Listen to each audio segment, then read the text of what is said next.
বিসমিল্লাহির রহমানির রহিম। পরম করুণাময় ও অসীম দয়ালু আল্লাহর নামে শুরু। ومن أحسن قولا ممن دعا إلى الله وعمل صالحا وقال إنني من المسلمين.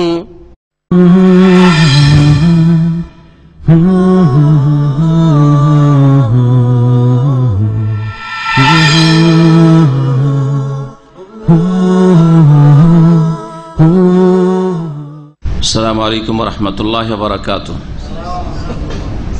বিসমিল্লাহির রহমানির রহিম। আলহামদুলিল্লাহি রাব্বিল আলামিন ওয়াস সালাতু ওয়াস সালামু আলা সাইয়্যিদিল মুরসালিন নবিয়িনা মুহাম্মদ ওয়া আলা আলিহি ওয়া সাহবিহি আজমাইন, আম্মা বাদ। ফাকাদ ক্বালা আল মুআল্লিফ হাফিজাহুল্লাহু তাআলা সানিয়ান আত-তাবাররুক বিল আমাকিন ওয়াল আসার ওয়াল আশখাস আহিয়াআন ওয়া আমওয়াতা মিনাল বিদ'ইল মুহদাসাতি আত-তাবাররুক বিল মাখলুকিন وهو لون من ألوان الوثنية وشبكة يصطاد بها المرتزقة أموال السذج من الناس، والتبرك طلب البركة وهي ثبوت الخير في الشيء وزيادته، وطلب ثبوت الخير وزيادته إنما يكون ممن يملك ذلك ويقدر عليه وهو الله سبحانه إلى آخره। আল্লাহ পাকের সমস্ত প্রশংসা যে আল্লাহ পাক রব্বুল আলামিন সবকিছুর মালিক, যিনি একক, যার কোনো শরিক নেই কোনো কিছুতেই। সালাত এবং সালাম নাযিল করেন মুহাম্মদ রাসূলুল্লাহ সাল্লাল্লাহু আলাইহি সাল্লামের উপর, যিনি আল্লাহর দ্বীনকে সুন্দরভাবে সুস্পষ্ট রূপে মানব জাতি পর্যন্ত পৌঁছে দিয়েছেন। আমাদের আকিদাতুত তাওহীদ দর্সের বিষয়বস্তু চলছে কতিপয় বিদাত বা উদাহরণস্বরূপ কিছু বিদাত। তার একটি এর আগে উল্লেখ করা হয়েছে মিলাদুন নবী অথবা অন্য কারো জন্ম বার্ষিকী পালন করা। দ্বিতীয় বিষয় থেকে আজকে শুরু হবে। বলছেন সানিয়ান, দ্বিতীয়ত মানে দ্বিতীয় রকমের বিদাত, তা হচ্ছে আত-তাবাররুক বিল আমাকিন, কোন জায়গা থেকে বরকত হাসিল করা। আমকেনাতুনের বহু বচন হচ্ছে আমাকিন, আর আমকেনা মাকানের বহু বচন। তো তাহলে ওয়াহিদ হচ্ছে মাকান, তার জমা হচ্ছে আমকেনা, আর জমার জমা হচ্ছে বহু বচনের বহু বচন হচ্ছে আমাকিন। আরবিতে এরকম হয় কোন কোন শব্দের ক্ষেত্রে। তো জায়গা সমূহ থেকে বরকত হাসিল করা, বিশেষ কোন জায়গা থেকে, যে এই জায়গাগুলিতে বরকত আছে, সুতরাং সেখান থেকে যে কোনো ভাবে হোক না কেন বরকত হাসিল করো। ওয়াল আসার, আসারের বহু বচন হচ্ছে আসার, কোন চিহ্ন থেকে, কোন লক্ষণ থেকে বা কারো পরিত্যক্ত কোনো কিছু থেকে, এগুলি থেকে বরকত হাসিল করা। আসার মানে চিহ্ন, এখানে অমুক ব্যক্তি বসেছিল, এই জায়গায় শুয়েছিল, এই জায়গায় খাওয়া দাওয়া করেছিল, হ্যাঁ এই জায়গাতে এই ঘটনা ঘটেছিল, তো ওখানে ওই চিহ্ন বা লক্ষণ বা কিছু আছে পরিত্যক্ত, এই ধরনের জিনিস। অথবা তিনি কোনো কিছু ব্যবহার করেছেন, সে ব্যবহৃত জিনিস, উজু করেছেন, উজুর পানি ইত্যাদি, তার ধুথু ইত্যাদি ইত্যাদি। ওয়াল আশখাস, এবং কোন ব্যক্তি থেকে বরকত হাসিল করা, যমক ব্যক্তি খুব বুজুর্গ ব্যক্তি, হ্যাঁ অলিউল্লাহ, সুতরাং তার হাত পা শরীর অঙ্গ প্রত্যঙ্গ এগুলি থেকে বরকত হাসিল করা। আহিয়া আমওয়াতা, জীবিত অবস্থায় হোক অথবা মৃত অবস্থায় ব্যক্তি থেকে বরকত হাসিল, কোন জীবিত ব্যক্তির অথবা মৃত ব্যক্তি থেকে বরকত হাসিল করা। এগুলি হচ্ছে এক ধরনের এমন বিদাত, যেই বিদাতগুলি ধীরে ধীরে শিরক পর্যন্ত পৌঁছায়। বরং এই বিদাতটাই যদি বড় আকার ধারণ করে, তাহলে বিদাত থেকে সীমা লঙ্ঘন করে সেটা বড় শিরকে পরিণত হয়।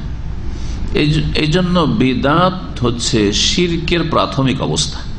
বিদাত হচ্ছে শিরকের প্রাথমিক অবস্থা। যারা বড় শিরকে লিপ্ত নাই কিন্তু বিভিন্ন বিদাতে লিপ্ত আছে, আমি আমার নিজের ভাষায় একাধিকবার বলেছি যে আজকের বিদাতি কালকের শিরিককারী।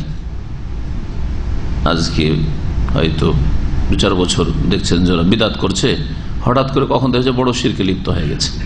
এটা অহরহ দেখা যায়। মিনাল বিদআল মুহদাসাহ, নব আবিষ্কৃত বিদাত সমূহের অন্তর্ভুক্ত হচ্ছে আত-তাবাররুক বিল মাখলুকিন, আল্লাহর সৃষ্টি থেকে বরকত হাসিল করা। সে সৃষ্টি ব্যক্তি হোক অথবা বস্তু হোক, এগুলি থেকে বরকত হাসিল করা। ব্যক্তি কোনো মানুষ, বস্তু কোনো পাহাড়, কোনো গুহা, জায়গা, গাছপালা, সবকিছু। ওয়াহুয়া লাউনুন মিন আলওয়ানিল ওয়াসানিয়াহ, সৃষ্টি থেকে বরকত হাসিল করা হচ্ছে পৌত্তলিকতা আর একটি রং বা এক ধরনের লন মানে রঙও হয় শাব্দিক অর্থ, আর লন মানে ধরন হয়, ধরন। তো একটি ধরন পৌত্তলিকতার, এইভাবে পৌত্তলিকতা, পুতুল পূজা, প্রতিমা পূজা শুরু হয়েছে। ওয়াসাবাকাতুন ইয়াস্তাদু বিহাল মুরতাজিকা, আর এমন জাল, সাবাকা নেটকে জালকে বলা হয়, এমন জাল এই সৃষ্টি থেকে বরকত হাসিল করা, যার মাধ্যমে যারা পেট পূজারী, ধর্ম ব্যবসায়ী, তারা স্বীকার করে থাকে আমওয়াল সাজাজ মিনান নাস, সাদা সিধা মানুষের, জনগণের, যারা সাধারণ মানুষ, মোটা খায় মোটা বুঝে, বেশি কিছু বুঝে না, তাদেরকে ধোঁকা দিয়ে তাদের ধন সম্পদ লুটপাট করে থাকে, অবৈধভাবে ভক্ষণ করে থাকে। তাবাররুক কাকে বলে? তাবাররুকের ব্যাখ্যা করেছেন লেখক শেখ সালেহ ফৌজান হাফিজাহুল্লাহ, বলছেন তালাবুল বারাকা। তাবাররুক, তাবাররাকা তাবাররাকু থেকে তাবাররুক মাসদার, এর মানে হচ্ছে বরকত চাওয়া, বরকত হাসিল করার উদ্দেশ্য করা। তালাবুল বারাকা, কোনো কিছু থেকে আমি বরকত চাইছি, এর থেকে বরকত হাসিল হবে, আমার বরকত অর্জন করা আর নিয়ত করা। আর বরকত আবার কি জিনিস? বরকতের এখন ব্যাখ্যা করেছেন ওয়াহিয়া সুবুতুল খাইরে ফিশ শাই, কোন কিছুতে কল্যাণ স্থায়ী হওয়া, কোনো কিছুতে কল্যাণ আছে এটা মনে করা। ওয়া জিয়াদাতুহু, এবং সেটা বৃদ্ধি পাওয়া। কোনো কিছুতে কল্যাণ আছে, এটা হচ্ছে বরকত। বরকত মানে এতে কল্যাণ আছে, আর কল্যাণটা বৃদ্ধি পায়, এটা হচ্ছে বরকত। এজন্য বরকতের কেউ কেউ তর্জমা করতে গিয়ে আরবিতে বলেছেন আজিয়া, বরকত মানে কোনো কিছু বৃদ্ধি পাওয়া, বৃদ্ধি পাওয়ার সাথে সাথে স্থায়ী হওয়া। বৃদ্ধি পাওয়ার যদি চলে যায়, না থাকে, তো বরকত হলো না। বৃদ্ধি পাচ্ছে আর লাস্টিং করছে, এটা হচ্ছে বরকত। তো যখন বরকত বলা হয় কল্যাণ স্থায়ী হওয়া, কল্যাণ স্থায়ী হওয়া এবং সেটা বৃদ্ধি পাওয়া, তাহলে এই কল্যাণকে স্থায়ী করা এবং সেটাকে বৃদ্ধি করা কার কাজ? আল্লাহর কাজ। যখন আল্লাহর কাজ এই কাজটি, তাহলে বরকত কার কাছে চাইতে হবে? যার কাজ তার কাছে চাইতে হবে, যে করতে পারে তার কাছে চাইতে হবে। সুন্দর কথা বলেছেন শেখ, বলছেন ওয়াতালাবু সুবুতুল খাইর ওয়া জিয়াদাতুহু, কল্যাণের স্থায়ী হওয়া তলব করা, চাওয়া, এবং তার বৃদ্ধি তলব করা। ইন্নামা ইয়াকুনু মিম্মা ইয়ামলিকু যালিকা, তার কাছ থেকে সেই চাওয়াটা হতে পারে যিনি এসবের মালিক, এবং ওয়ায়াকদিরু আলাইহি, যিনি এই সবের ওপর সক্ষম। ওয়া হুয়া আল্লাহু সুবহানাহু, তিনি আল্লাহ পাক রব্বুল আলামিন। ফাহুয়াল্লাযী ইউনাজ্জিলুল বারাকাহ, আল্লাহ সে সত্তা যিনি বরকত নামিয়ে থাকেন, ওয়া ইউসবিতুহা, আর বরকতকে স্থায়ী করে থাকেন। আম্মাল মাখলুক, পক্ষান্তরে সৃষ্টি আল্লাহ পাকের, যে কোনো ব্যক্তি হোক না কেন, বস্তু হোক না কেন, ফাইন্নাহু লা ইয়াকদিরু আলা মানহিল বারাকা, বরকত দান করতে পারে না। ওয়া ইজাদিহার, বরকত সে জন্মাতেও পারে না, বরকত সৃষ্টিও করতে পারে না, আর বরকত দান করতেও পারে না। ওয়ালা আলা ইবকাইহা, বরকতকে স্থায়ী রাখতেও পারে না, অবশিষ্ট রাখতে পারেন না। ওয়া তাসবিতিহা, আর স্থায়ী রাখতেও পারে না, বরকতকে ধরে রাখবো এই ক্ষমতা আল্লাহ ছাড়া কোনো মানুষের নেই। তাহলে যখন কোনো মাখলুকের, কোনো সৃষ্টির বরকতকে স্থায়ী করা, বৃদ্ধি করা, ধরে রাখা, এসব ক্ষমতা তাদের নেই, তাহলে তাদের কাছ থেকে আশা করা বা চাওয়া এটা জায়েজ নয়। যিনি মালিক তার কাছ থেকে চাইতে হয়। ফাতাবাররুক বিল আমাকিন ওয়াল আসার ওয়াল আশখাস, সুতরাং এখন আসুন আসল হেডলাইনের দিকে, যে কোনো জায়গা থেকে বরকত হাসিল করা, জায়গার ক্ষমতা, জায়গা আল্লাহর সৃষ্টি। ওয়াল আসার, কোনো পরিত্যক্ত বস্তু বা কোনো নিদর্শন, এগুলি ওয়াল আশখাস, কোনো ব্যক্তি জীবিত হোক অথবা মৃত, এদের থেকে বরকত হাসিল করা জায়েজ নয়। তারা মালিকই নয় যখন, তো তাদের কাছ থেকে বরকত চাওয়া বা বরকত অর্জন করার চেষ্টা করা তা জায়েজ নয়। লিআন্নাহু ইম্মা শিরকুন, যে ক্ষমতা রাখে না তার কাছে যদি তা আপনি তলব করেন, আশা করেন, তাহলে এটা হয় শিরক। এনে তাকাদা আন্না যালিকা শাইয়ামনাহুল বারাকা, যদি মনে করে যে যার কাছ থেকে বরকতটা হাসিল করছি সে বরকত দানে সক্ষম দিতে পারে, বরকত আমার পর্যন্ত পৌঁছাতে পারে, তাহলে বড় শিরক। যদি এই বিশ্বাস করে যে এই বস্তুটি অথবা এই সৃষ্টি, এই ব্যক্তি অথবা বস্তু ইয়ামনাহুল বারাকা, বরকত দান করতে পারে, যদি মনে করে দিতে পারে, আর না হলে কমপক্ষে এটা শিরকের মাধ্যম, শিরকে পৌঁছাবে, আও ওয়াসিলাতুন ইলা শিরক, অথবা শিরকের মাধ্যম। এনে তাকাদা, যদি এই বিশ্বাস করে, আন্না জিয়ারাতাহু ওয়া মুলামাসাতাহু ওয়া তামাসসুহু বিহি সাবাবুন লিহুসুলিহি মিনাল্লাহ, যে এই বস্তু, যেই বস্তুতে বরকত হাসিল করছি, এই বস্তুর দর্শন করা, ভিজিট করা, অথবা এই বস্তুকে স্পর্শ করা, অথবা এই বস্তুতে হাত বোলানো, অথবা শরীরের সাথে লাগানো, এগুলি হচ্ছে আল্লাহর কাছ থেকে বরকত হাসিলের উপায়, মাধ্যম। যেটা মাধ্যম নয় সেটাকে মাধ্যম মনে করলাম। আমি শিরকে আসগার, যে নিয়মিত আকীদার দর্শগুলি হয়েছে, সেখানে শিরকে আসগারের একটি সংজ্ঞা হচ্ছে জালো সাবাবিন মা লাইসা বিসাবাব, এমন কিছুকে উপায় মনে করা, কারণ মনে করা, মাধ্যম মনে করা, যা মাধ্যম নয়, উপায় নাই। বোঝা গেছে? তাবিজ এখানে বাঁধলে শরীরের রোগ ভালো হয়ে যাবে, এটি কোরআন এবং হাদিসও মাধ্যম বলছে না যে এটা হচ্ছে এই সোর্সে রোগ ভালো হয়। হয় কোরআন হাদিস বলতে হবে আমি একজন মুসলিম হিসাবে, ওহি বলতে হবে, আর না হলে মেডিকেল সায়েন্স বলতে হবে একজন মানুষ হিসাবে, আমি মানুষের অভিজ্ঞতা, মেডিকেল সায়েন্সের অভিজ্ঞতা যে টেস্ট করেছে তারা, সেটা মানতে পারি। কিন্তু সেটাও বলেন না, ডাক্তার কখনো বলবে না যে এখানে তাবিজ বাঁধা থাকলে শরীর রোগ ভালো হয়ে যায়। তাহলে পার্থিব দিক থেকেও সেটা মাধ্যম নয়, আর শরীয়তের দিক থেকেও মাধ্যম নয়। এমন কিছুকে মাধ্যম মনে করা শিফার, আরোগ্যের, এটা হচ্ছে কমের পক্ষে তাবিজ বাঁধা কি শিরকে আসগার, যেটা কাবিরা গুনাহ। জি হ্যাঁ, আর যদি মনে করে এই তাবিজই রক্ষা করবে তখন বড় শিরক।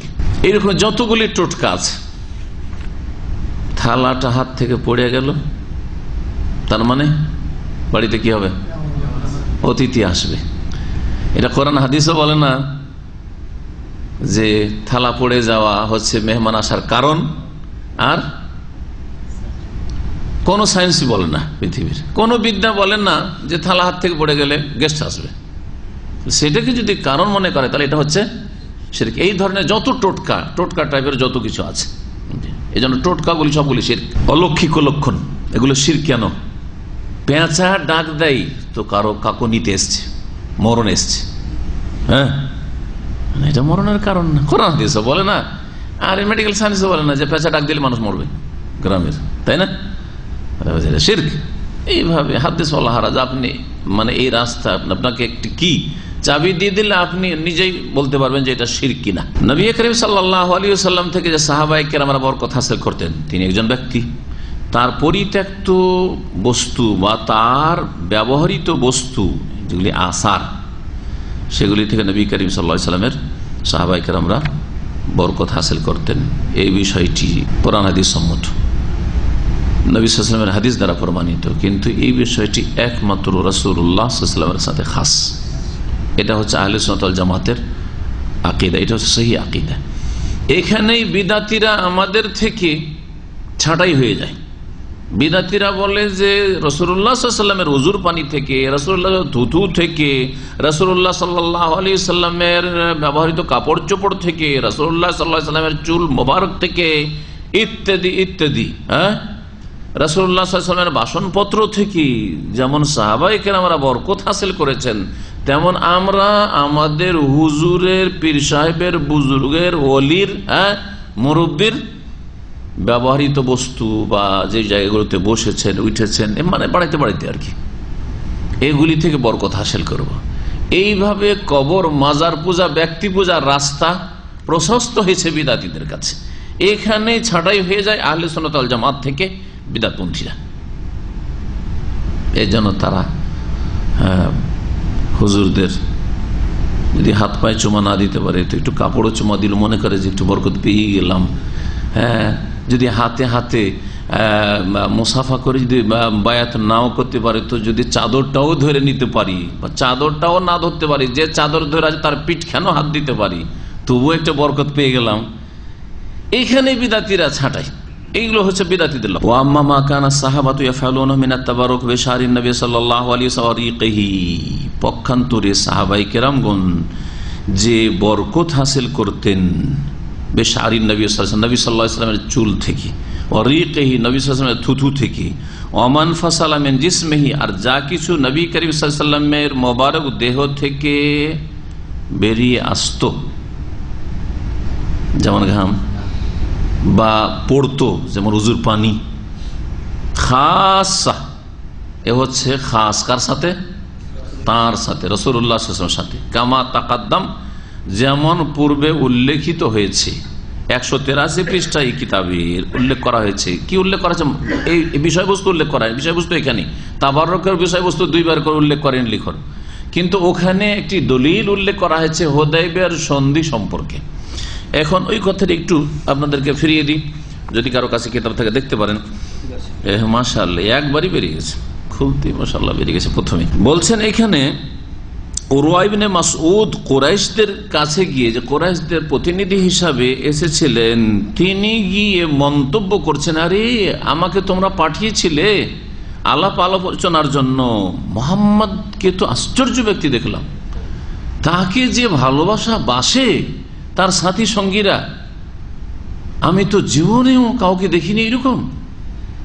আমি কত না রাজাধিরাজাদার তাদের দরবারে গিয়েছি, এইরকম শ্রদ্ধা সম্মান এসব তো দেখি নাই ওয়াল্লাহি। অথচ এই ব্যক্তি মুশরিক ছিল, শিরক কুফরের অবস্থায়, কিন্তু সত্য কথা, আরবরা সত্য কথা বলতো। আরবদের মধ্যে মুনাফিকি, কপটতা খুব কম।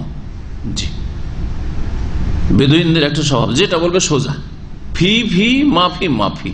আপনারা জানেন হয়তো যারা এখানে বাসেন, যদি হ্যাঁ বলে দেয় হ্যাঁ, ও জান গেল হ্যাঁ, আর যদি না বলে দেয় ও দিতে পারবে, তারপরও হ্যাঁ করবে না, একবার যে বলে দিয়েছে। জি, এটা বেদুইনদের। ইয়া কওমি, হে আমার সম্প্রদায়, ওয়াল্লাহি আল্লাহ শপথ করে বলছি, লাকাদ ওয়াফাদতু ইলা কিসরা ওয়া কাইসার, আমি প্রতিনিধি হয়ে গেছি, দূত হয়ে গেছি। ওয়াফদ প্রতিনিধিকে বলা হয়, দূতকে বলা হয়। প্রতিনিধি হয়ে দূত হয়ে গেছি পারস্য সাম্রাজ্যের রাজার কাছে। পারস্যের রাজাকে কিসরা বলা হইতো উপাধি, আর কাইসার রোমের রাজাদের দরবারে গেছি। কাইসার রোমের রাজাকে বলা হয়তো রাজার উপাধি, আর কিসরা পারস্য ইরানের সেই যুগের অগ্নিপূজক রাজার উপাধি বলা হয়তো, আর মহারাজা বলা হয়তো ভারতের রাজাদেরকে। এই মহারাজা কথাটি বিভিন্ন ভাষায় আছে। আমরা বিভিন্ন দেশের মানুষের সাথে আমাদের মদিনা ইউনিভার্সিটিতে সম্পর্ক থাকায় দেখলাম যে মহারাজা শব্দটি মালয় ভাষাতে ব্যবহার হয়। মালয় ভাষা থেকে মালয়েশিয়া, ব্রুনাই আর ইন্দোনেশিয়া, এইসব এলাকার যতগুলি ভাষা আছে সবগুলি ভাষার উৎপত্তি। যেমন সংস্কৃতি ভাষা, ভারতের অধিকাংশ ভাষাগুলির উৎপত্তি। বাংলা, উড়িয়া উড়িষ্যার ভাষা, আসামিয়া, তারপরে আপনার হিন্দি, তারপরে দক্ষিণ ভারতের যতগুলি ভাষা, কানাডা, তেলেগু, কেরালা, মালিয়ালাম, তামিল, সবগুলি ভাষার উৎস হচ্ছে সংস্কৃত। সংস্কৃত শব্দ পাবেন ওতে বিভিন্ন রকম ভাবে একটু পার্থক্যের সাথে উচ্চারণ করে। বাংলা গেলে বাংলায় আসলে প্রশংসা বলে, হিন্দিতে বা কেরালাতে প্রশংসা বলে, বোঝা গেছে? বাংলাতে যেমন শিব বলে আর কেরালাতে শিবম বলে, মোটা লাগিয়ে দেয় শেষখানে। ভাষা যে জ্ঞান আছে জানি, কিন্তু সবগুলির উৎস হচ্ছে প্রাচীন কিছু ভাষা ছিল, সেই ভাষাগুলি হচ্ছে এই ভাষাগুলির উৎস। এক ভাষা থেকে বহু ভাষা বেরিয়েছে। সুবহানাল্লাহ। ভাষাবিদ্যা সম্পর্কে আমাদের একটা সাবজেক্ট পড়ানো হয়েছিল এককালে, তারিখুল আদাবিল আরবি, তো আরবি ল্যাঙ্গুয়েজের ইতিহাস, হিস্ট্রি অফ আর্টস একটা সাবজেক্ট পড়ানো হয় ইউনিভার্সিটিতে, হয় না? প্রত্যেক ইউনিভার্সিটিতে হয়। তো যারা ওই সাহিত্য নিয়ে পড়াশোনা করে তার এই সাবজেক্টটি পড়ে, তো আমরা এককালে পড়েছিলাম। তো ওতে আরবি পড়তে গিয়ে বিভিন্ন ভাষার তাতে পড়া হয়েছে, যে বিভিন্ন ভাষাগুলি পৃথিবীর প্রথম প্রাচীন যুগে কোন কোন ভাষাগুলি ছিল, ল্যাটিন ভাষা, ওখান থেকে ইংলিশ, ফ্রান্স, আর যতগুলি জার্মান, আর আপনার যতগুলি স্প্যানিশ, যতগুলি ভাষা রয়েছে ওই সব ভাষা ধরেন, ল্যাটিন ভাষা থেকে, তারপরে সংস্কৃত ভাষা থেকে অনেক ভাষা বেরিয়েছে, মালাই ভাষা থেকে ও ভাষা বেরিয়েছে, যে তার আগে আরো পুরানো কিছু ভাষা ছিল। যাই হোক, ওইসব ওইদিকে আমাদের গিয়ে লাভ নাই, কিন্তু ইঙ্গিত করলাম। তো এখানে কি বলা হচ্ছে, যে আমি গিয়েছি সেই যুগের সবচেয়ে বড় দেশ এবং শক্তিশালী দেশ দুটো, রোম আর পারস্য। ওখানে আমি প্রতিনিধি হয়ে গেছি, দূত হয়ে গেছি। অল মুলুক, আর রাজাদের দরবারে গিয়েছি। ফামার আয়তো মালিকান, আমি কোন রাজাকে দেখিনি। মালিক মানে হচ্ছে রাজা, আর মালাক যদি পড়েন ফেরেশতা। এই পার্থক্যটা অনেকে বুঝে না, অনেকে খেয়াল করে, বুঝেই না, আর অনেকে খেয়াল করে বেখেয়ালে বলছে মালাক, আর উদ্দেশ্য করছে রাজাকে। তো মালাক মানে রাজা হয় না, মালাক মানে হচ্ছে মালাইকার এক বচন, ফেরেশতা। আর মালিক মানে হচ্ছে কিং, ওর বহু বচন হচ্ছে মুলুক। জি, একটু আগে মুলুক বললো। আমার আয় তো মালিকান, আমি কোন রাজাকে দেখিনি। ইউআযিমু আসহাবহু, যে রাজার সাথী সঙ্গীরা, দরবারীরা তার এত শ্রদ্ধা সম্মান করে। মা ইউআযিমু আসহাবু মুহাম্মাদিন, মুহাম্মাদিন সাল্লাল্লাহু আলাইহি ওয়াসাল্লাম যত শ্রদ্ধা সম্মান করে, তাজিম করে মুহাম্মদ সাল্লাল্লাহু আলাইহি ওয়াসাল্লামের সাথী সঙ্গীরা মুহাম্মদ সাল্লাল্লাহু আলাইহি ওয়াসাল্লামের, এমন কোন রাজাকে দেখিনি, আর রাজার দরবারীদেরকে দেখিনি এত শ্রদ্ধা সম্মান করতে। অথচ ইরানি অগ্নিপূজক রাজাদের দরবারে সেজদা হইত, রোমানদের, রোমান শাসকদের সামনে সেজদায় তাজিমে, ভারতের হিন্দু রাজাদের দরবারে সেজদা সালামি হইতো।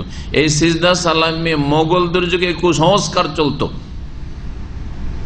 যা কোনো যুগে সেখানকার যারা সংস্কারক আলেম ওলামা তাদের প্রচেষ্টায় উঠেছে, আবার কখনো চালু হয়েছে, এগুলো ছিল। তারপরও সার্বিক দিক থেকে তাজিম, সার্বিক দিক থেকে তাজিম আর শ্রদ্ধা যেমন নবী সাল্লাল্লাহু আলাইহি সাল্লামের সাথী সঙ্গীরা করে নবী সাল্লাল্লাহু আলাইহি সাল্লামের, তেমন কোন রাজার সাথী সঙ্গী বা তার সহচর বা তার দরবারীদেরকে এরকম শ্রদ্ধা সম্মান করতে দেখিনি। ওয়াল্লাহি, আল্লাহর কসম করেছি, মা ইউহিদ্দুনা নাজরা ইলাইহি তাযীমান লাহু, নবী করিম সাল্লাল্লাহু আলাইহি সাল্লামের দিকে তারা নজর বা দৃষ্টি গভীর করে, এটাকে বাংলায় কি বলবেন, দৃষ্টি গভীর করে তারা শ্রদ্ধার কারণে কখনো দেখতেন না। সাহাবে তীক্ষ্ণ দৃষ্টিতে, তীক্ষ্ণ দৃষ্টিটা আবার একটু খারাপ হতে হয়, তাই না? কিন্তু গভীর নজরে, গাঢ় নজরে, আর কি বলবেন, তীক্ষ্ণ দৃষ্টি চলবে। হ্যাঁ, চোখে চোখ দিয়ে দেখতেন না, চোখে চোখ দিয়ে দেখতেন না, কারণ প্রত্যেক ভাষায় একটা অলঙ্কার আছে, শাব্দিক অর্থ করে অলঙ্কার ঠিক থাকে না। জি, নবী করিম সাল্লাল্লাহু আলাইহি সাল্লামের শ্রদ্ধা সম্মানে সাহাবায়ে চোখে চোখ দিয়ে এইরকম করে দেখতেন না। কেন? শ্রদ্ধা যদি খুব বেশি থাকে তো চোখে চোখ দিতে লজ্জা লাগে। বাপের চোখে চোখ দিয়ে আপনারা দেখেছেন? আমি তো দেখি নাই, এখন হয়তো বয়স অনেক হয়ে গেছে, তখন দেখি মায়াই ভালোবাসাই সেটা একটা আছে, কিন্তু যতদিন পর্যন্ত ওই রকম থেকেছে, আর আমরা থেকে যেন 25-30 পর্যন্ত এইভাবে দেখবো, আর বাপ দেখছে, আর ক্ষমতাই নেই, ক্ষমতাই নেই, প্রভাবশালী যদি থাকে। হ্যাঁ, ঠিক না? জি, বাপ কথা বলছে এরকম, দেখছেন তো এরকম করে, ঠিক না? শ্রদ্ধায় ভয়ে দুটোই হয়, কখনো ভয়ে আর কখনো শ্রদ্ধায়, আর দুটা সংমিশ্রণ থাকে, এটা সবচেয়ে ভালো। ভয় যদি শুধু ভয় থাকে এটা ভালো না, তার মানে বাপ মিলিটারি শাসন করে, হ্যাঁ, আর্মির মতো মেজাজ। আর যদি শুধু শ্রদ্ধা থাকে আর ভয় না থাকে তো ও তো কাঁধে লাফ দিয়ে চড়ে নিবে অনেক সময়। তো না, কখনো সাহাবায়ে কেরাম ওইভাবে চোখে চোখ দিয়ে তাকাতেন না রাসূলুল্লাহ সাল্লাল্লাহু আলাইহি ওয়াসাল্লামের দিকে, শ্রদ্ধার কারণে, তাজিম আল্লাহ। ওমা তানাখামা নুখামাতান, নবী সাল্লাল্লাহু আলাইহি সাল্লাম যখনই কোনো কাশ ফেলতেন, নোখামা কাশকে বলা হয়, কাশতেন তিনি, ইল্লা ওয়াকাত, অথবা থুতু ফেলতেন, ব্যাপক অর্থ নেওয়া যেতে পারে। ইল্লা ওয়াকাত ফি কাফি রাজুলিন মিনহুম, যখনই ফেলতেন যে কোনো একজনের হাতে অবশ্যই পড়তো, মানে ওরা ধরে ফেলত, এমন প্রস্তুত হয়ে রয়েছে। এইভাবে শ্রদ্ধা করতেন নবী সাল্লাল্লাহু আলাইহি ওয়াসাল্লাম সাহাবায়ে রাসূলুল্লাহ সাল্লাল্লাহু আলাইহি ওয়াসাল্লামের নিয়ে। করতেন কি? থুতু নিয়ে, ফায়াদুলুকু বিহা ওয়াজহা ওয়া সাদরাহু, আর নবী সাল্লাল্লাহু আলাইহি ওয়াসাল্লামের থুতু মুবারক নিয়ে অথবা কাশ মুবারক নিয়ে সেটা নিয়ে কি করতেন? নিজের মুখমণ্ডলের চেহারায় এবং সিনাতে কি করে নিতেন? ঘষে নিতেন, মালিশ করে নিতেন। ওয়াইদা তাওয়াদ্দা, আর যখন নবী সাল্লাল্লাহু আলাইহি ওয়াসাল্লাম ওযু করতেন, কাদু ইয়াক্তাতিলুনা আলা ওযুহি, নবী সাল্লাল্লাহু আলাইহি ওয়াসাল্লামের ওযুর পানি নিয়ে মনে হইতো যে তারা লড়াই লিপ্ত হয়ে যাবে, লড়াইয়ের উপক্রম হয়ে যেত। কাদা মানে হচ্ছে উপক্রম হওয়া, মনে হচ্ছে যে লড়াই শুরু হয়ে, কাড়াকাড়ি শুরু হয়ে গেছে ওযুর পানি নিয়ে, যে কে নিতে পারে এইরকম। এটা রাসূলুল্লাহ সাল্লাল্লাহু আলাইহি ওয়াসাল্লামের সাথে খাস একমাত্র। এটা যদি তারপরে কারো থেকে করা জায়েজ হইতো তো সাহাবায়ে কেরামরা এই মাসলা সবচাইতে বেশি জানেন আমাদের চাইতে, তাই না? ঠিক কিনা? রাসূলুল্লাহ সাল্লাল্লাহু আলাইহি ওয়াসাল্লামের পরে কার মর্যাদা এই উম্মতের? আবু বকর, তারপরে ওমর, তারপরে ওসমান, তারপরে আলী। হ্যাঁ, আর নবী সাল্লাল্লাহু আলাইহি ওয়াসাল্লামের বংশের দিক থেকে আলীর পরে হাসান, হোসেন, ঠিক না? আর যদি ইমান আর অন্যান্য মর্যাদা, আমল ইত্যাদি বা দিন ইসলামী যে মর্যাদা রয়েছে সেদিক থেকে আশরা মুবাশশারা 10 জন সুসংবাদ প্রাপ্ত সাহাবায়ে কেরাম, ঠিক না? নবী করিম সাল্লাল্লাহু আলাইহি ওয়াসাল্লামের ইন্তেকালের পরে অন্যান্য সাহাবীরা আবু বকর থেকে এই বরকতগুলি হাসিল করেননি, ওমর থেকে এই বরকত হাসিল করেননি, ওসমান থেকে হাসিল করেননি, হাসান হোসেন থেকে করেননি, আশরা মুবাশশারা থেকে করেননি, হ্যাঁ, বদরি সাহাবী থেকে করেননি। এরা হচ্ছে সিনিয়র সাহাবায়ে কেরাম রিজওয়ানুল্লাহ তাআলা আলাইহিম আজমাইন, তাদের থেকে করেন। এটা কি প্রমাণ করেন স্পষ্ট যে এটি হচ্ছে সালাফদের আদর্শ, যে এই সম্মানটি একমাত্র কার জন্য? রাসূলুল্লাহ সাল্লাল্লাহু আলাইহি ওয়াসাল্লামের। এটা খুব ঠান্ডা মেজাজে বুঝেন, এবং যারাই বুঝে নেবে তারা তাওহীদ পেয়ে যাবে। এখানে একটা পয়েন্ট আমি বুঝাবো আর বলবো, সেটা হচ্ছে যে বিদআতপন্থীরা দাবি করে যে আমরা বেশি রাসূলুল্লাহ সাল্লাল্লাহু আলাইহি ওয়াসাল্লামের তাজিম করি, ঠিক কিনা? ওদের দাবি এটা কিনা? আর যাদেরকে তারা ওয়াহাবি বলছে, সহিহ আকীদার লোকদেরকে তারা কি বলে? ওয়াহাবি হচ্ছে। ওয়াহাবিরা রাসূলুল্লাহ সাল্লাল্লাহু আলাইহি ওয়াসাল্লামের তাজিম করে না। এখন এই মাসলায় আমি বুঝাচ্ছি কারা বেশি তাজিম করে। আমরা এই শ্রদ্ধা সম্মান একমাত্র রাসূলুল্লাহ সাল্লাল্লাহু আলাইহি ওয়াসাল্লামের উপযোগী, আর কেউ এই শ্রদ্ধা সম্মানের তাজিমের উপযুক্ত নন, এই বিশ্বাস রাখি।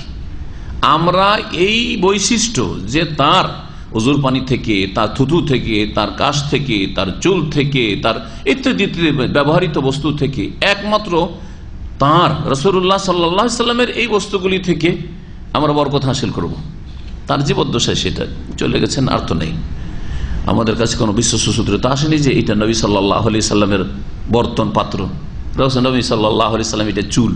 সুতরাং এইসব কথার উপর বিশ্বাস করা যাবে না, কারণ জালিয়াতি খুব চলেছে, এতদিন পরে কোনো প্রমাণ নেই। কিন্তু তখন যারা জানতো তাদের জন্য এই বরকতটা তারা একমাত্র রাসূলুল্লাহ সাল্লাল্লাহু আলাইহি ওয়াসাল্লামের সাথে খাস রেখেছেন। এই ইতিকাদটা, বিশ্বাসটা আমরা রাখি, যাদেরকে হ্যাঁ আমাদের বিদাতি ভাইরা ওয়াহাবি বলছে, ঠিক না? আর ওরা বলছে যে এই বরকত হাসিল করা রাসূলুল্লাহ সাল্লাল্লাহু আলাইহি ওয়াসাল্লাম থেকেও, সাহাবায়ে কেরাম থেকেও, আর তারপরে অন্যদের থেকেও, এমনকি আজকালকার জামানার বহু গুনাহগার বুজুর্গ থেকেও, আর নেককার হইলেও আজকালকার যুগের বুজুর্গ থেকে, ঠিক না? তাহলে এই বৈশিষ্ট্যে সবাইকে শরীক করে ওরা, আর আমরা এই বৈশিষ্ট্য, এই মর্যাদা একমাত্র রাসূলুল্লাহ সাল্লাল্লাহু আলাইহি ওয়াসাল্লামকে দিই। তো কারা বেশি তাজিম করলো? রাসূলুল্লাহ সাল্লাল্লাহু আলাইহি ওয়াসাল্লাম তাজিম কারা করলো? যাদেরকে ওয়াহাবি বলছে তারা করলো না? যে এই মর্যাদা একমাত্র কে পাবেন? রাসূলুল্লাহ সাল্লাল্লাহু আলাইহি ওয়াসাল্লাম। যদি আপনারা মনে করেন যে এই চার একমাত্র আমাদের ওস্তাদের, আর কিছু লোক বলছেন না এই চার যে কেউ লোক বসতে পারে, আসেন বসেন, যে কেউ লোক বসতে পারে, কে বেশি সম্মান করে? তাহলে যে বলে যে এই চারটা একজনের, ঠিক না? এটা উদাহরণ দিয়ে বোঝাচ্ছি। এই চার আমার জন্য খাস না, আপনারা এসে বসতে পারেন, কিন্তু বোঝানোর জন্য বলছি কে বেশি সম্মান করে। আপনি একজন ওস্তাদের অফিসে গেলেন, আর গিয়ে চেয়ারে বসে যাচ্ছেন, আরেকজন বলছেন না এখানে বসা উচিত না। কে বেশি সম্মান করে? উচিত নাই। চিন্তা করুন আপনি, চিন্তা করুন আপনি। তো রাসূলুল্লাহ সাল্লাল্লাহু আলাইহি ওয়াসাল্লামের জন্য এই মর্যাদা খাস। এটা আহলে সুন্নাত ওয়াল জামাত, কোরআন হাদিসের অনুসারী আহলে হাদিস ওলামা, সালাফি ওলামা, সৌদি আরবের ওলামা, ভারত, বাংলাদেশ, পাকিস্তানের আহলে হাদিস ওলামা তারা বিশ্বাস করে। সুতরাং তারা সবচেয়ে বেশি রাসূলুল্লাহ সাল্লাল্লাহু আলাইহি ওয়াসাল্লামকে ভালোবাসে, শ্রদ্ধা করে, তাকে উঁচা মর্যাদা দেয় সৃষ্টির মধ্যে। আর বিদআতপন্থীরা যারা আশিকে রসুলের দাবিদার, হ্যাঁ, যারা রসুলের মহব্বতের নামে বহু বিদআত করে, তারা সকলের জন্য এটাকে করে দিয়েছে যে বরকত যে কোনো বুজুর্গ হইলেও বরকত হাসিল করো, তার উজু পানি থেকে, তার কাশপোড়া থেকে, তার ইত্যাদি ইত্যাদি থেকে, ঠিক না? তাহলে কে বেশি তাজিম করে ভালো করে বুঝেন। আর এটা যদি বুঝে যায় একজন বিদআতি ভাই বা বোন, তাহলে তার জন্য হেদায়েতের পথ সহজ, যে কোনটা হকের রাস্তা। হকের রাস্তা সেটা যেটা সৌদি আরবের উলামায়ে কিরাম বলছেন, হ্যাঁ, এটাই সালাফে সালেহিনের রাস্তা, সাহাবাইকের রাস্তা, যেটা উলামায়ে আহলে হাদিস বলছেন, সালাফি উলামারা বলছেন সারা বিশ্বে, নাকি অন্যদের রাস্তা।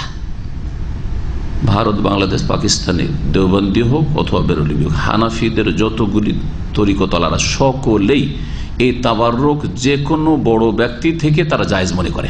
ভালো করে শুনে রাখেন। আর তাবাররুক বে আসারি সালেহিন, যে কোনো নেক লোকের কাছ থেকে তাবাররুক হাসিল করা তাদের কাছে শরীয়ত সম্মত।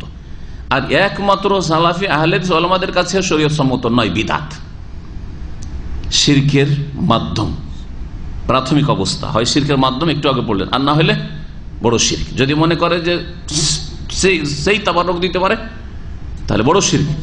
আর যদি মনে করে যে আল্লাহ বরকত দেবেন যদি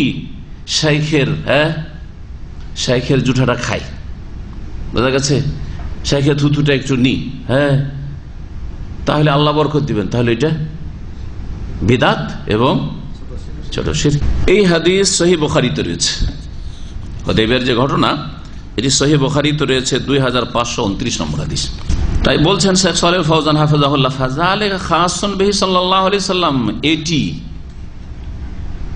এই বরকত হাসিল করা কোন ব্যক্তি এবং ব্যক্তির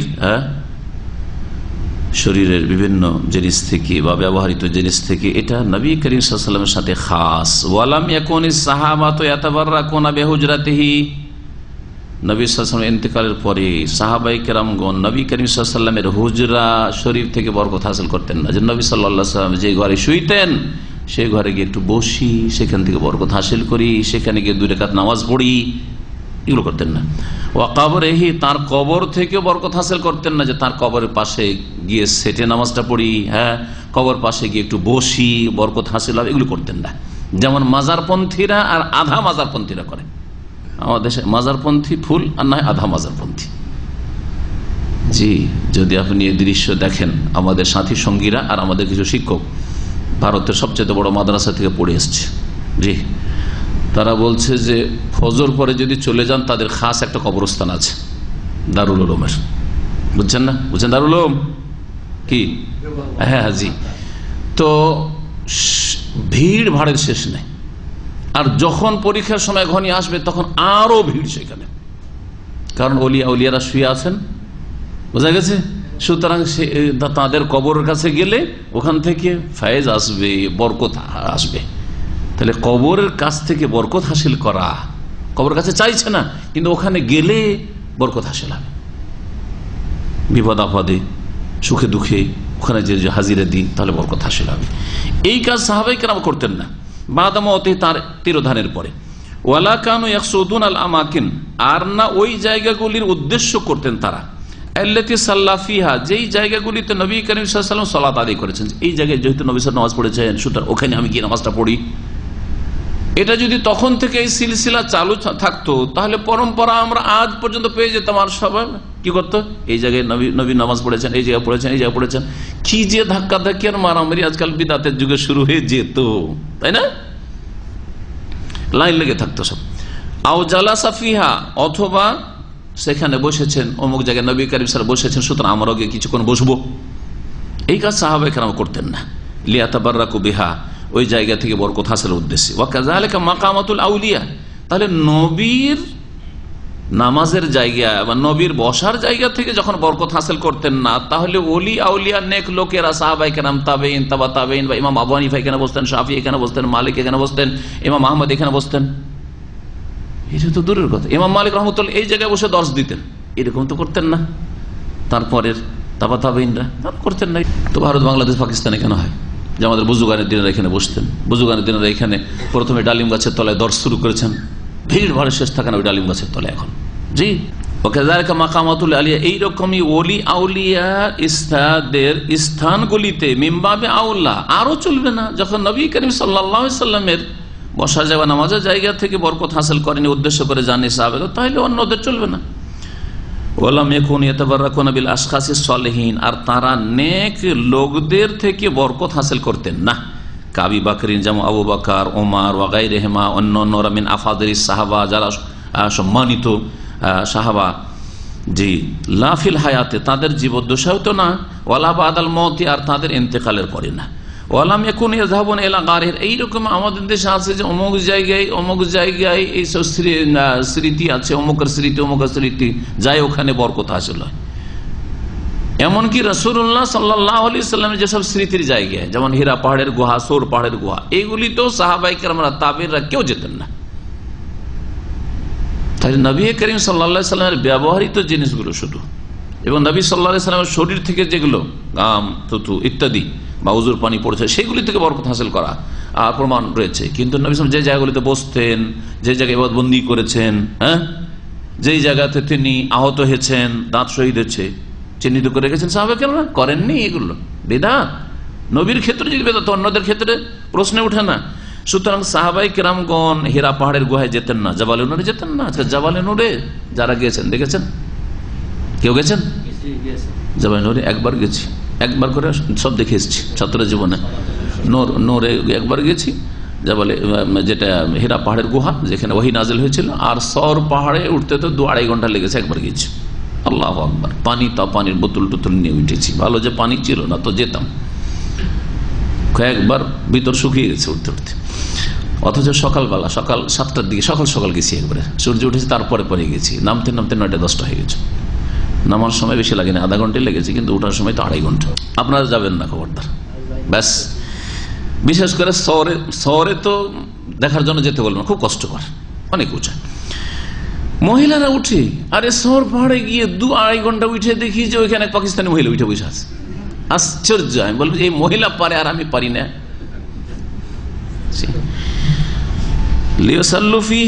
ওখানে সালাত আদায় করার জন্য যেতেন না। আউয়াদু, অথবা দোয়া করার জন্য যেতেন না। মজার কথা মনে পড়লো, দোয়া করার জন্য সাহাবায়ে কেরাম যেতেন না, কিন্তু হাটহাজারীর এক ছাত্র মদিনায় প্রথম বছরে পড়তো আমাদের সাথে। ওই যে এবার উঠতে যাই সওর পাহাড়ে, তো ও ছিল, নামটাও মনে আছে, সম্ভবত ইরফান বলে নাম ছিল। তো আল্লাহ হিদায়াত করে এদেরকে। হাটহাজারী তো বুঝতে পারছেন, বাংলাদেশের দেওবন্দ। জি হ্যাঁ। তো সেখানকার পড়া, ওরা 2-3টে ছিল ওই দেওবন্দি কওমি, আর আমরা কিছু ছিলাম, 2-একটা আহলে হাদিস ছিলাম। আর মক্কার আমাদের নেতৃত্বে ছিল গাইড করার জন্য মক্কায় চিটাগাংয়ের এক ভাই, আমার ক্লাসমেট, কিন্তু ও ওই দিকেরই। হ্যাঁ, ওখানে ওর বাপ মা সব চলে এসছে, একবার সবকিছু ওখানে পরিত্যাগ করে এখানেই থাকবো, এখানে মরো বলে বাপ মা এখানে মারা গেছে। খুব খাতির করতে যেত আমার ক্লাসমেট, যদি আখিরাতে মিল হইতো না, কিন্তু আমার কাছে বড় উপকার পেত, লেখাপড়ায় ভালো, খুব খাতির করতো। কত যে তার বাড়িতে আমার দাওয়াত আর থাকা, তখন 4 বছর মক্কা আসলে ওর বাড়িতে থাকা, আর কত ওর গাড়িতে এসছি। জাযাহুল্লাহ খায়রা, কিন্তু আল্লাহ পাক যেন হিদায়াত দান করেন। এখন পর্যন্ত মহব্বত থেকেই গেছে পুরুষের বুজুর্গানের দিনের। আর যদি জায়েজ মহব্বত হইতো তো আমারও জায়েজ মহব্বত মুসলিমদের সাথে আছে, কিন্তু নাজায়েজ মহব্বত মানে হকের উপর প্রাধান্য দেওয়া তাদের তরিকাকে, এটা হচ্ছে নাজায়েজ মহব্বত। ও ছিল আমাদের নেতৃত্বে, ওরই গাড়ি গেলাম। ওখানে গিয়ে আমরা পেছন দিকে আছি, ও আগে ভাগে উঠে গেছে। কারণ আবেগে, যার যত বিদাত থাকে ও বেশি কিন্তু আবেগে উঠে, ও তাড়াতাড়ি পারে এই কাজগুলি করতে। দেখেন, আবেগে যারা যাচ্ছে, বিদাতপন্থী লোক একদিনে 5টা উমরা করে নিতে পারছে না? 5টা উমরা করে কয়েকজন আমাকে বলেছে 5 উমরা করলাম একদিনে। কোথায়? সকাল 9টায় নেমেছে, তার মধ্যে খাওয়া দাওয়া আছে, দুপুর আছে, আর এশার পরে তো গাড়িটা ছেড়ে দিবে, মক্কা মদিনার গাড়ি যাচ্ছে। ওর মধ্যে গাড়িতে উঠতে যাচ্ছে, জিজ্ঞেস করলাম একটু রসিকতা করে, কটা আমরা করলেন? জানা ছিল না যে 5টা বলবে, ভাবছি 1-2টা বলবে আর অতিরিক্ত করে চাই। বলছে যে হুজুর 5টা আমরা করলাম। মাশাআল্লাহ, আমি 5টা তোয়াফও করতে পারিনি, নফল 5টা উমরা। কারণ ও আবেগে করছে, আর আমার তো ওই আবেগ নেই যে এই উমরাতে নেকি আছে যে বারবার করে দুরিয়াল দিয়ে যাব মসজিদ আয়েশা, মসজিদ তানিমার, এতে ওই নেকি আছে, এতে বিশ্বাস রাখি না। সুতরাং যখন বিশ্বাস নাই তো আমি তো ওই মেহনত করতে পারছি না। কারণ নেকির আশা থাকলে না ওই আবেগ আসবে। তো বিদাতি কাজ হতে নাকি নেই, কিন্তু ও নেকির আশে 5টা করে ফেলেছে। আমার কোয়ালিটি একটা আলহামদুলিল্লাহ, আল্লাহ ওইটাই কবুল করুক। একটা যদি কবুল হয় তো ওটাই যথেষ্ট, কিন্তু 5টা 10টা করে যদি কবুল না হয় তো কোনো লাভ নেই। হ্যাঁ, লস আর লস। ইন্নাল ইনসান লাফি খুসর, ক্ষতিগ্রস্ত। তো করেছে কি, ওই হাটহাজারীর ফারেক ভাই গিয়ে যে দোয়া শুরু করলো, মোনাজাত, চিৎকার করে উচ্চ স্বরে, যেমন দেশে দোয়া করে। আর তার সাথে ওর 2-4টা যেগুলো সব দেওবন্দি ভক্ত ছিল, কমি মাদ্রাসার পড়া, সবাই মোনাজাত শুরু করলো। আর কি যে কান্না শুরু করলো, কান্নার দৃশ্য দেখেছি। কান্নার সাথে দোয়া, কান্নার সাথে দোয়া, যে আল্লাহ গো, তোমার প্রিয় নবী এখানে কত কষ্ট করে উঠেছেন গো, আর দিল যে কান্না ভেঙে পড়লো সব কান্নাতে। সুবহানাল্লাহ। এখন দেখেন শেখ সালেহ, আমি যদি বলি তো বলবো যে না না, আপনি তো এইসব পথের বিরোধী। তো শেখ সালেহ ফৌজানকে কি বলবেন আপনি, এত বড় আলেম। এজন্য তার ভাষায় বলছি। বলছেন যে সাহাবাই কেরামরা না হীরা পাহাড়ের গুহায় যেতেন নামাজ পড়ার জন্য, না দোয়া করার জন্য। হীরা পাহাড়ের গুহায় যখন গেলাম তো ওখানে দেখি যে লাইন লাগিয়ে আছে 8-10 জন আমাদের সামনে, আর একটা জায়নামাজ বিছানো আছে। কি চলছে? 2 রাকাত নামাজ পড়ছে আর বেরোচ্ছে। তাড়াতাড়ি যে বেরোতে চাই না, একটু গোতাচ্ছে, এই তাড়াতাড়ি বেরোন, লাইন লাগিয়ে আছে, আমি পড়বো। এই চলতে আছে, লাইন লাগিয়ে একটা করে লোক নামাজ পড়ছে আর বেরোচ্ছে, আর নামাজ পড়ছে আর বেরোচ্ছে, নামাজ পড়ছে বেরোচ্ছে। নেকির কাজ, নেকির কাজ তো সাহাবীরা কেন করলেন না? শেখ সালেহ ফজল বলছেন যে না নামাজ পড়ার জন্য যেতেন, না দোয়া করার জন্য। দোয়া সৌর পাহাড়ের গুহায় বললাম যে হ্যাঁ আমাদের সঙ্গী করেছে। ছাত্র জীবনের কথা বলছি, 1990-91 ঘটনা, 90 সম্ভবত হবে, 89 থেকে আছি, তো হয়তো 2য় বছরে গিয়েছিলাম। ওয়ালাম এখন যাবন এলা তুর, আর সাহাবে কেরাম এমনকি তুর পাহাড়েও যেতেন না, না সৌর পাহাড় শহরে কোনো জায়গায় না। আল্লাযী কাল্লামাল্লাহু আলাইহি মুসা, যেখানে মুসা আলাইহিস সালামের সাথে আল্লাহ পাক কথা বলেছেন। স্বাভাবিক যদি কমন সেন্সে ধরেন, ধর্মকে দিনকে যদি যুক্তি দিয়ে ধরেন, তাহলে মুসা আলাইহিস সালামের সাথে আল্লাহ কথা বলেছেন, যা একবার সেখানে কিছু আল্লাহকে ডেকে আসি, সেই জায়গার ভিজিট করে আসি, একটু দর্শন করে আসি। লিওসাল্লু ফিহে, সেখানে সালাত আদায় করার জন্য সাহাবীরা যেতেন না। ওয়ায়াদু, এবং দোয়া করার জন্য যেতেন না। আও ইলা গায়রি হাযিহিল আমকিনা মিনাল জিবাল, এই সব জায়গা ছাড়া অন্য কোন পাহাড়েও যেতেন না, যেমন সৌর পাহাড়ে। আল্লাতী ক্বালু ইন্না ফিহা মাকামাতিল আম্বিয়া, যে সব পাহাড় পর্বত সম্পর্কে অথবা স্থান সম্পর্কে বলা হয়ে থাকে, কথিত আছে যে এগুলি হচ্ছে নবীগণের স্থান, নবীরা এখানে বসেছেন, নামাজ পড়েছেন, বসবাস করেছেন ইত্যাদি। আও গায়রি বা অন্যান্য ওলি আউলিয়া, এখানে খাজা বাবা মঈনুদ্দিন চিশতি বসতেন, এখানে আব্দুল কাদের জিলানী বসতেন, এখানে শাহজালাল বসতেন, এসব নেই আসলে, কিন্তু লোকেরা বানিয়ে ফেলেছে। ওয়ালা ইলা মাশহাদিন মাবনিইন আলা আসারে নবিয়্যিন মিনাল আম্বিয়া, না কোনো একটা স্থানে যেতেন, না কোনো মাজারে, এমন কোন মাজারে যেতেন যেখানে ঘর নির্মাণ করা হয়েছে, গম্বুজ নির্মাণ করা হয়েছে। মাবনি আলা আসারে নবিয়্যিন মিনাল আম্বিয়া, কোন নবীর পরিত্যক্ত জায়গায় বা যেখানে নবীর নিদর্শন বা চিহ্ন রয়েছে, নবী ওখানে কোনো সময় গিয়েছেন বা বসেছেন বা কিছু করেছেন ইত্যাদি, এরকম কিছু নয়। যেমন হুদাইবিয়ার জায়গাতে, বদরে যেই জায়গায় নবী করিম সাল্লাল্লাহু আলাইহি ওয়াসাল্লাম দোয়া করছিলেন, খন্দকের সময় যেই জায়গায় দোয়া করছিলেন ইত্যাদি, এগুলো করেননি নবী করিম সাল্লাল্লাহু আলাইহি ওয়াসাল্লাম, সাহাবায়ে কেরামরা। ওয়াইজান ফাইনাল মাকান আল্লাযী কানা an-নবী ইউসাল্লি ফিহি বিল মাদিনা আন-নবী দায়মান লাম ইয়াকুন আহাদু মিনাস সালাফ ইয়াস্তালিমুহু ওয়া লা ইউকাব্বিলুহু। তারপরে আরেকটি তাবারুক হাসিল করা হচ্ছে বসা দেওয়া, চুমা দেওয়া, যেটাকে মোবারক মনে করে ওটা কি করে, চুমা দিয়ে থাকে, তারপরে ছুঁয়ে থাকে, তারপরে ছুয়াটার পরে শরীরে হাত বুলায়, হাত ফিরায়, অথবা জড়িয়ে ধরে, এগুলো করে না বিভিন্ন জায়গায়, যেসব জায়গাগুলিকে বরকতের মনে করে। আজকাল তো দেখা যায় যে মানুষ এত আবেগে আসে বিদআতপন্থীরা, আর এগুলো বহু দেখেছি। মক্কা মদিনাতে এসে প্রথমখানে দিল দৌড় দিয়ে মসজিদে হারামে ঢুকতে যে 1 নম্বর গেট ধরেন, 1 নম্বর গেটে অথবা কিং ফাহাদ গেটে প্রথম যে গেটটা আছে ওখানে গিয়ে গেটটাকে ধরে নিল জড়িয়ে, এই শুরু করলো। আর ছেলেদের একটু হাত ফিরাচ্ছে, আর ছেলেদের গায়ে হাত ফিরাচ্ছে বরকতের জন্য, এসব করে। 1 বছর ডিউটি করেছিলাম, 4 বছরের মধ্যে মসজিদে নববীতে।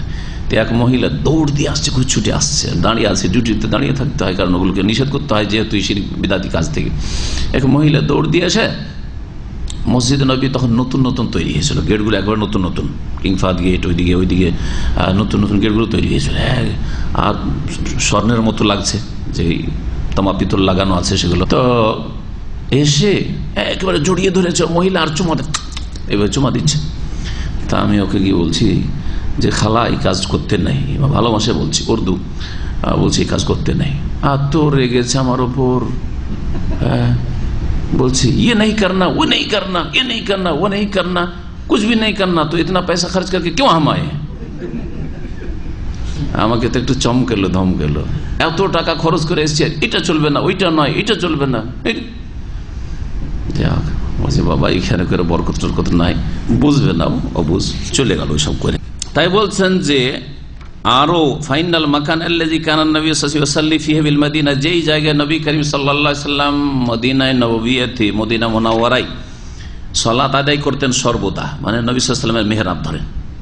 এখন লেখা আছে কিন্তু দেখবেন, নবী সাল্লাল্লাহু আলাইহি ওয়াসাল্লামের যে মসজিদ ছিল সেই মসজিদের যে দেয়ালটা আছে ওখানে হাযা মেহরাব রাসূলুল্লাহ সাল্লাল্লাহু আলাইহি ওয়াসাল্লাম লেখা আছে, যারা আরবি পড়তে পারেন সুন্দর করে লেখা আছে। লাম ইয়াকুন আহাদু মিনাস সালাফ, সালাফগণের কেউ, সালাফ বলতে সাহাবায়ে কেরাম, তাবেঈন, তাবা তাবেঈন, এই 3 যুগে বিশেষ করে তখন এই সব বিদআত চালু হয়নি, সুফিদের বিদআত অতিরঞ্জন শুরু হয়নি। সালাফদের কেউ সেই জায়গা ইস্তিলাম করতেন না, ইস্তিলাম মানে স্পর্শ করা, ওয়ালা ইউকাব্বিলুহু, আর চুমনও দিতেন না, ওয়ালাল মাওদি আল্লাযী সাল্লা ফি মক্কা ওয়া গায়রিহা, আর না ওই জায়গায় চুমন দিতেন বা স্পর্শ করতেন অথবা তারা সালাত আদায় করার উদ্দেশ্য করতেন যেই জায়গায় নবী করিম সাল্লাল্লাহু আলাইহি ওয়াসাল্লাম মক্কায় সালাত আদায় নামাজ পড়েছেন, না অন্য কোনো জায়গায়।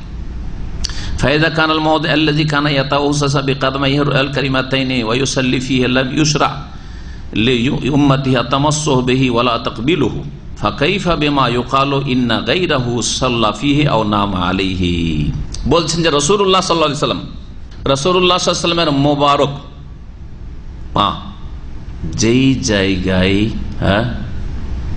রেখেছেন তিনি, মোবারক পা যে জায়গায় তিনি রেখেছেন অথবা যে জায়গায় তিনি সালাত আদায় করেছেন, এইরকম জায়গাকে স্পর্শ করা, চুমন দেওয়া, হাত বুলানো, বা হাত লাগিয়ে শরীরে লাগা, এইসব যখন করার কোনো প্রমাণ নেই সাহাবায়ে কেরাম থেকে, তাহলে অন্যদের ক্ষেত্রে কি করে সেটা জায়েজ হতে পারে যে অন্য অমুক বুজুর্গ ব্যক্তি অমুক জায়গায় নামাজ পড়েছেন অথবা অমুক জায়গায় ঘুমিয়েছেন, শুয়েছেন, সেজন্য সেটা বরকতের জায়গা, ওখান থেকে তাবারুক হাসিল করা, কোন স্থান নেই ইসলামী এসবের। বলছেন যে সুতরাং যখন ওই জায়গায় আল্লাযী কানা ইয়াতাউহু সাল্লাল্লাহু আলাইহি ওয়াসাল্লাম বিকাদামাইহিল কারিমাতাইন, মোবারক 2 পা দ্বারা রাসূলুল্লাহ সাল্লাল্লাহু আলাইহি ওয়াসাল্লাম যেই জায়গাকে দোলন করেছেন, মানে যেই জায়গায় পা কাদিম মোবারক রেখেছেন, ওয়া ইউসাল্লি ফি, এবং সালাত আদায় করেছেন ওই মেহরাবের জায়গা, প্রতিদিন 5 ওয়াক্ত সালাত ওখানে পড়েছেন, ইমামত করেছেন। লাম ইউশরা লি উম্মতিহি, তার উম্মতের জন্য শরীয়ত সম্মত নয় আর তামাসসু বিহি, ওই জায়গায় হাত বুলানো, ওয়ালা তাকবিলুহু, আর না সেই জায়গায় বসা দেওয়া। ফাকাইফা বিমা ইউকাল, তাহলে এ সম্পর্কে যা বলা হচ্ছে কি হতে পারে তাহলে, যে ইন্না গায়রু সাল্লাফি, অমুক বুজুর্গ ব্যক্তি অমুক জায়গায় নামাজ পড়েছেন, আও নামাল, অমুক জায়গায় তিনি শুয়েছেন, ফাতাকবিলু শাইইন মিন যালিকা, এসবের কোন জায়গায় চুমা দেওয়া, ওয়া তামাসসু বিহি, সেই জায়গায় হাত বুলানো, কাদ আলিমাল উলামা বিল ইতরার মিন দীনিল ইসলাম, দিন ইসলামের বিধান হিসাবে নিশ্চিত ওলামারা জেনেছেন এবং বিশ্বাস রাখেন কি, আন্না হাযা লাইসা মিন শরীয়তিহি সাল্লাল্লাহু আলাইহি ওয়াসাল্লাম, এই ধরনের কর্মকাণ্ডগুলি রাসূলুল্লাহ সাল্লাল্লাহু আলাইহি ওয়াসাল্লামের নিয়ে আসা শরীয়তের অন্তর্ভুক্ত নয়। যে অমুক হুজুরে কিবলা এই জায়গায় ঘুমিয়েছেন, এই জায়গায় বসতেন, এই জায়গায় শুইতেন, এই জায়গায় তিনি এই কাজগুলি করতেন, এই জায়গায় বসে দর্শ দিতেন, সেই জন্য এগুলো বরকতের জায়গা। এটা নবী করিম সাল্লাল্লাহু আলাইহি সাল্লামের নিয়ে আসা শরীয়তের অন্তর্ভুক্ত নয়। বেজে গেছে, সুতরাং এখানে রেখে দিচ্ছি। আর শেষ দর্শগুলিতে গুরুত্বপূর্ণ বিদাতগুলির কথা রয়েছে, একটু বিস্তারিত আলোচনা হলে ভালো। আগামী সপ্তাহের পরের সপ্তাহে ইনশাআল্লাহ একটা দর্শ হবে, তারপরে আর একটি দর্শ হবে ইনশাআল্লাহ। 2 দর্শ আমরা শেষ করব। শেষ দর্শটি কিতাবে ছোট আছে, এই জন্য আমি সেটাকে একটু লম্বা করার জন্য অতিরিক্ত আমার কাছে প্রস্তুত আছে যে বিদাতীদের সাথে আপনার আচরণটা কেমন হওয়া উচিত, লেনদেন। বিদাতী 2 শ্রেণীর, শিক্ষিত বিদাতী, অশিক্ষিত বিদাতী। মানে মাদ্রাসা পড়া হুজুর বিদাতী আর জনগণ বিদাতী একই রকমের নাই। একই লাঠি দিয়ে 2টাকে তাড়াবেন না, একই রকম আচরণ করবেন না। দুটোর সাথে আচরণে পার্থক্য রয়েছে। একজন সাধারণ বিদাতির লোক যদি কথা বলে, তার সাথে কথা বলবেন আলাদা, তার সাথে আচরণ করবে আলাদা। কিন্তু আরেকজন যদি মোল্লাটের বিদাতি, যে বহু লোককে বিভ্রান্ত করছে, তাকে আসেন বসেন, আসেন বসেন, আর খাতির করা বাড়িতে আসেন না, কখনো না। পার্থক্য আছে, এতে বিভ্রান্ত হয়ে যাবে। এটা বিদাতি যে অনেক লোককে গুমরাহ করছে, নিয়ে এসে যদি এখানে বসিয়ে দিই, হ্যাঁ আসেন আসেন আসেন বসেন বসেন, শ্রদ্ধা করি, তাহলে এতে লোকেরা ধোঁকা খেয়ে যাবে, ঠিক না?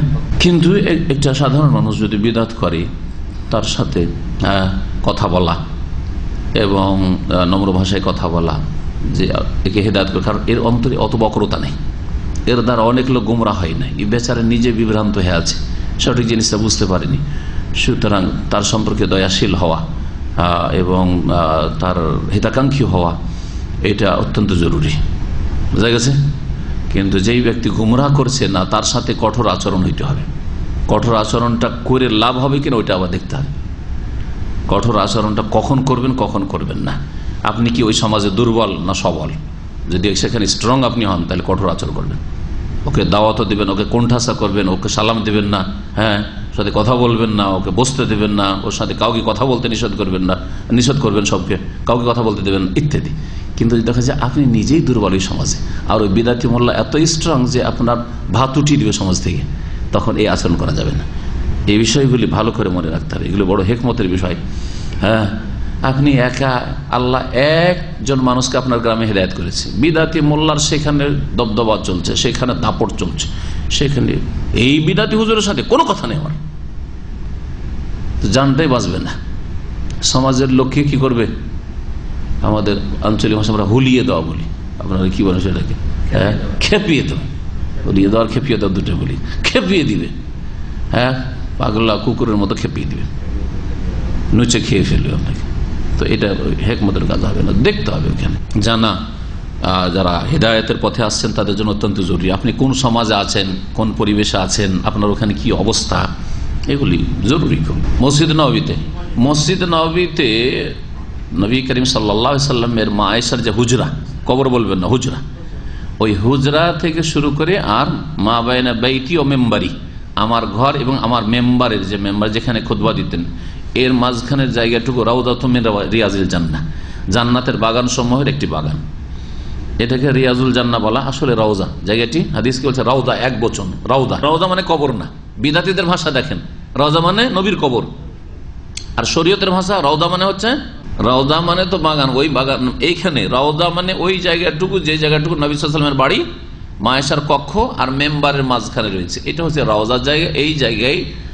এই জায়গাটিকে জান্নাতের টুকরো যখন বা জান্নাতের বাগান বলা হয়েছে। তো এখানে নামাজ পড়লে, সালাত আদায় করলে, নফল ফরজ পড়ার জন্য ওখানে ভিড় করে বসে থাকবেন না, ফরজের জন্য এগিয়ে যাওয়ার চেষ্টা করবেন, যেখানে আগে জায়গা সেখানে যাবেন। আগে থেকে বিদাতিরা ওখানে গিয়ে বসে থাকে ফরজ পড়ার জন্য না, ফরজ পড়ার জন্য আগের কাতারে সওয়াব বেশি, তার আগে যে কাতারগুলি রয়েছে, যদিও নবী সাল্লাল্লাহু আলাইহি ওয়াসাল্লাম ওইদিকে মসজিদ ছিল না, পরে এক্সটেনশন হয়েছে, তারপর ওর ফজিলত বেশি, কারণ আগের কাতারগুলো। বিদাতিরা ভিড় করে বসে থাকে ওখানে না, আপনার কাছে সুন্নতের অনুসারী সেখানে নফল 2 রাকাত পড়ে নিয়ে অন্য জন্য জায়গায় ছেড়ে দিবেন, সরে যাবেন। এই 2 রাকাত নামাজ আপনাকে তুআদ্দিকা ইলাল জান্নাহ, আশা করি জান্নাতে যেতে আপনার সাহায্য করবে। এটা হচ্ছে এই হাদিসের অর্থ, মা বাইনা বাইতি ও মেম্বারি রাউদাতুম মিন রিয়াজিল জান্নাহ, আমার বাড়ি এবং আমার মেম্বারের মাঝখানের জায়গাটা হচ্ছে জান্নাতের একটি বাগান। ওয়া সাল্লাল্লাহু আলা নবিয়িনা মুহাম্মদ ওয়া আলা আলিহি ওয়া সাহবিহি।